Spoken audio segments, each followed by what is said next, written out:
সম্মানিত care giver বৃন্দ, স্নেহের শিশু কিশোর ভাই ও বোনেরা, সম্মানিত সুধী, আসসালামু আলাইকুম। প্রথমেই শ্রদ্ধা ভরে স্মরণ করছি শহীদ রাষ্ট্রপতি জিয়াউর রহমান ও আপসীন দেশনেত্রী বেগম খালেদা জিয়াকে। বাংলাদেশের মোট জনসংখ্যার 50.58% নারী, প্রায় 90.42 মিলিয়ন। মোট জনসংখ্যার 28.36% এর বয়স 0 থেকে 14 বছরের মধ্যে। আমি স্কুল শিক্ষার্থী থাকা সময় আমার একজন শিক্ষিকা ছিলেন। তার শিশুকন্যাকে বাসায় একা রেখে তিনি প্রাইভেট টিউশন শিক্ষকতা করতে যেতেন স্কুল আওয়ার্সের পরে। শিশুটি অত্যন্ত বিরল ছিল। সে হয়তো নিজেই নিজের খেয়াল নিত। একদিন মিসকে আমরা আমাদের যানবাহনে তার বাসায় পৌঁছাতে যাই। আমার এখনো মনে পড়ে সেই শিশুটির চোখ যখন সে জানালার গ্রিল ভেদ করে আমাদের দেখতে চাইছিল।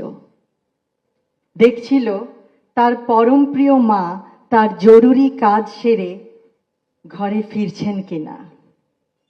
শত ক্লান্ত হলেও তিনি আদরে সযত্নে শিশুকে কাছে টেনে নেবেন।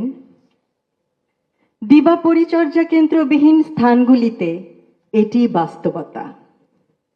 হয়তো পরিস্থিতির কিছুটা উন্নতি হয়েছে, কিন্তু সংসারের খরচ চালাতে হিমশিম চাকুরিরতা মা এক্ষেত্রে নিরুপায়।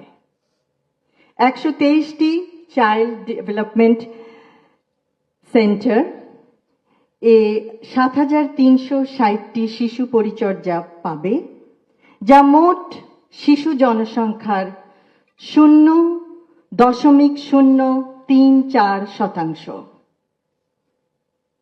নিষ্ঠা ও প্রত্যয় থাকা সত্ত্বেও মা যেমন নিশ্চিন্তে কাজে মনোযোগ দিতে পারবেন না, তেমনিভাবে শিশুটিও আর্লি চাইল্ডহুডের জন্য প্রয়োজনীয় অনেক অ্যাক্টিভিটি থেকে বঞ্চিত। সে সমবয়সীদের সাথে খেলা করতে পারবে না, সর্বোপরি সুস্বাস্থ্য অর্জনে বঞ্চিত হবে। ছোট্ট মেয়েটি পরে উন্নত চিকিৎসা পেয়েছে, কারণ সে মানসিকভাবে একটু বিপর্যস্ত ছিল। পরে উচ্চতর শিক্ষা লাভ করে সে এখন প্রতিষ্ঠিত। কিন্তু শৈশবের এই স্মৃতি নিশ্চয়ই তার জন্য ভয়াবহ। যেই সময়ে তার সমবয়সীদের সাথে খেলাধুলা করার সময়, বিভিন্ন আর্লি চাইল্ডহুড ডেভেলপমেন্টের অ্যাক্টিভিটি করার সময়, সেই সময় হয়তো কখনো তার খিদে পেয়েছে, কখনো ভয় পেয়েছে, শেষ পর্যন্ত ক্লান্ত হয়ে ঘুমিয়ে পড়েছে মা বাবার অপেক্ষায়। ইনশাল্লাহ মানসম্মত সার্বজনীন প্রাক প্রাথমিক শিক্ষার সুযোগ আর্লি চাইল্ডহুড ডেভেলপমেন্ট করার মাধ্যমে শিশুর জ্ঞান ভিত্তিক ও সামাজিক বিকাশ শক্ত ভিত্তির উপর গড়ে উঠবে। আমি আজ ধন্যবাদ জানাতে চাই সকল কেয়ার গিভার মা বোনদের তাদের মানবিক এবং অত্যন্ত কঠিন কাজের জন্য। অন্য মা বোনদের শিশুদের পরম স্নেহ যত্নে তারা বড় করছেন। তারা আছেন বলেই অনেক মা বোনেরা স্বাচ্ছন্দ্যে নিশ্চিন্তে চাকুরি ক্ষেত্রে যোগদান করতে পারছেন। শিশুরা নিরাপদ পরিবেশে বেড়ে উঠছে। শৈশব জীবনের অত্যন্ত গুরুত্বপূর্ণ একটি অধ্যায়। এই সময়েই বিভিন্ন জিনিসের ভিত্তিপ্রস্তর স্থাপিত হয়।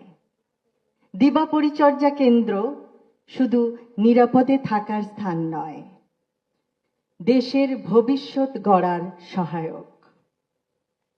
কেয়ার গিভার্স, আপনারা একই সাথে দুটি কাজ করছেন। বাংলাদেশের ভবিষ্যতের ভিত্তিপ্রস্তর স্থাপন করতে সহায়তা করছেন। ভিত্তি সততার, ভিত্তি নিষ্ঠার, ভিত্তি শান্তির, ভিত্তি শিক্ষার, ভিত্তি সংস্কৃতির, ভিত্তি মানবিকতার, ভিত্তি সহনশীলতার, নিয়মানুবর্তিতার, কৌতূহলের, অধ্যবসায়ের, পারস্পরিক সম্মানের, দেশপ্রেমের। বিরাট নারী জনসংখ্যাকে বেকারত্বের বোঝা থেকে পরিত্রাণ দিচ্ছেন। পরিশেষে এই সুন্দর, সুপরিচালিত, সুপরিকল্পিত দিবা যত্ন কেন্দ্র পরিদর্শনের জন্য এবং কেয়ার গিভারদের সাথে সাক্ষাতের জন্য আমন্ত্রণ করায় সমাজ কল্যাণ, মহিলা ও শিশু বিষয়ক মন্ত্রণালয়কে বিশেষ ধন্যবাদ জানাচ্ছি। শিশুর প্রারম্ভিক যত্ন ও বিকাশের সেবা যত্ন কেন্দ্র সারা বাংলাদেশে ছড়িয়ে পড়ুক। সকলকে ধন্যবাদ। আল্লাহ হাফেজ।